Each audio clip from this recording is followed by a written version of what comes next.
Hi, welcome to another Creator Answers, and in this one I'm going to be talking about the new Zoom H1n. I've used a Zoom H1 for quite some time. I've got several of them. You can pick them up quite cheap actually. This has come along as a little upgrade. It's got quite a few new features which are really interesting, and I'm a huge fan of the H1 series of Zoom field recorders. They are so flexible and so useful. When you start upgrading your gear, this should be one of the first things you consider. So let's take a look at the new one and see what's in the box. So here we have the new Zoom H1n. Go through initial setup, ask if I want it to be in English or whatever language that is. Pick a start date and time. So this is basically using the same menus here that we saw on the F4 and the F1, which was pretty good. What's the date today? 19th, 20th?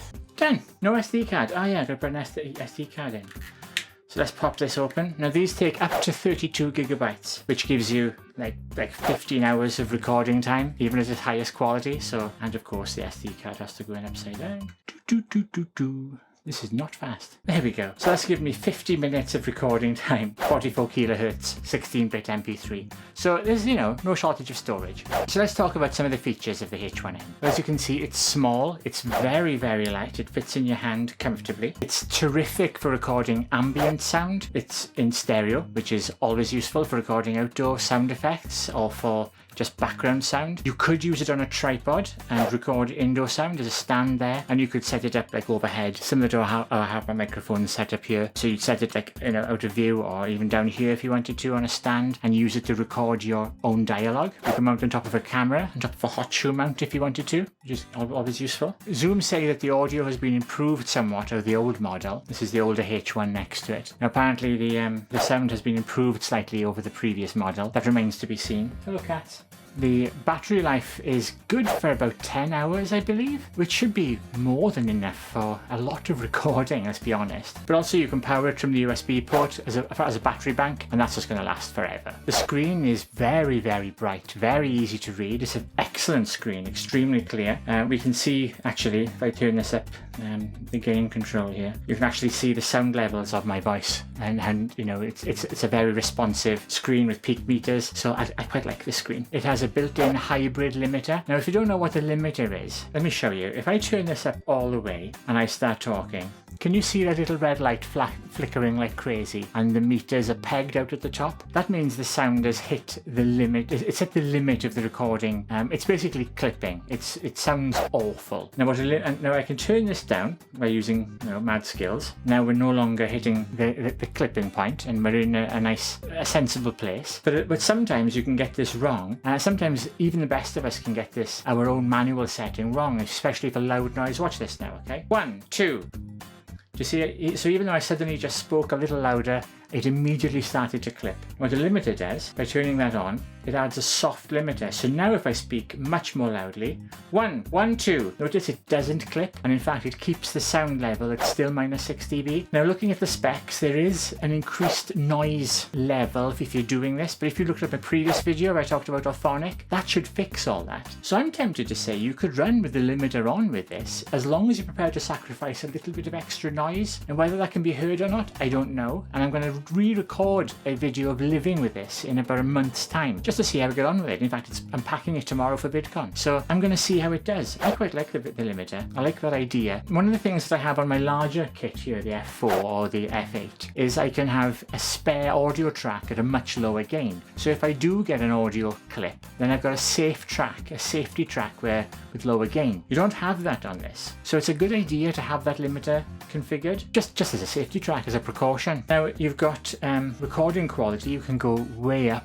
So I'm going to turn up the audio quality on this up to 48K 24-bit. As you can see, that's now reduced the recording time. That's a really, really high quality recording. And you can actually go to 96K if you want to. I rarely need to do that. 4416 is enough for most people. 4824, that's really high quality. For video blogging, you're never going to need more. And you're still getting 30 hours of record time on a 32 gigabyte card, so you can't fault that. So there are some low points. I'll be honest, if you're using it out and about, look at this. Just gentle handling noises gets those meters all over the place, so it will pick up a lot of hand noise. Handling noise will be a problem with this. So either you've got to hold it very tight like this, and you're still picking up background noise, or you need to stand mount it. Now if you're using it outside, these things are ultra sensitive. Any wind, it'll sound awful. So you're going to have to get a foam and a DEADCAT just to really cover that for outdoor use. The fact it only has a single SD card and there's no safety track, I mean, it's not for pro users. But you know what?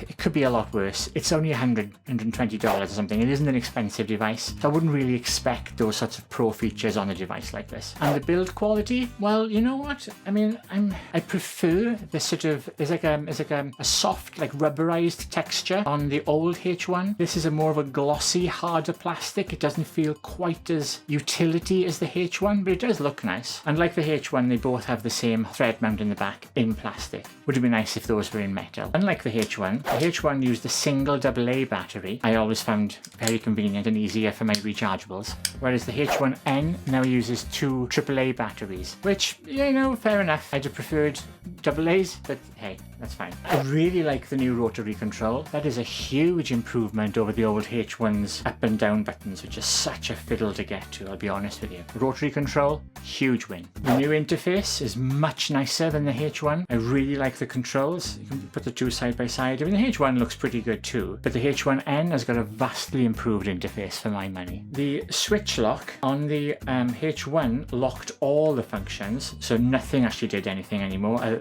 See, the hold is locked there. On the H1n, it locks everything except for the rotary control. I'm torn about this. It means if you put this in somebody's pocket, there's a risk that the rotary control is going to be rubbed and turned. I'd like the option to lock the rotary control too. But hey, you know, again, this isn't a pro product. It's just a high-end consumer product. There's a new tone generator with this, which allows you to easily sync your sound levels with your camera if you're recording the two together. And you can also use it to record a sync tone, which will be recorded on this soundtrack and your camera soundtrack together if you wish, which is very easy to see in your video editing software, which makes synchronizing afterwards a breeze. And as I said earlier, it's got that new hybrid limiter, which I like that. I think I'm prepared to sacrifice a little bit of noise because I can fix that in post-production, and having that little safety feature there, I'm liking that. I think that's going to be a nice feature to have on, to be honest with you. So I like that. Is it upgrading from a H1 if you've already got one? Well, I don't know. Maybe. I mean, if your H1 is battered and weather-worn and is due for an upgrade, then yeah, why not? It's not expensive. And some of those features, like that hybrid filter and the tone generator, they're really cool to have. So I guess, maybe. I'm not sure if the sound quality improvement is really worth it. I mean, these already sound really, really good to begin with, so I don't know about that. And I think I prefer the build of the older one. I like that sort of rubberized texture. That's up to you, really. But so, it's not a must-have,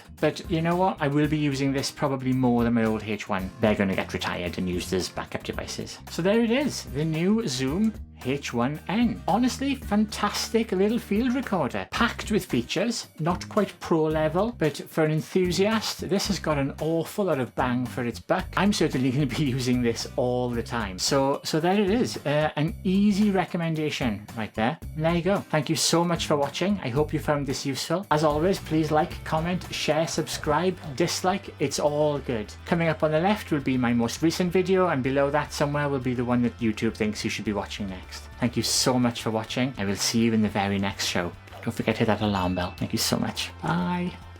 Mwah.